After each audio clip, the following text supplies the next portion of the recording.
Інтерв'ю без кордонів із заступником генерального директора компанії-виробника Military Tech та авіаекспертом Анатолієм Храпчинським. Битва за Крим іде вже давно у нас.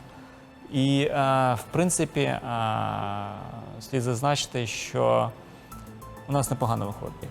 Ми повинні підтримувати нову філософію Збройних сил України, що ми воюємо залізом, а не особовим складом. Чому наші західні партнери не могли, наприклад, нам на початку повномасштабного вторгнення забезпечити всією зброєю?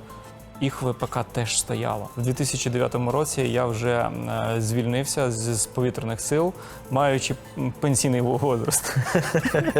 Дивіться в ефірі та на YouTube Так ТІВІ.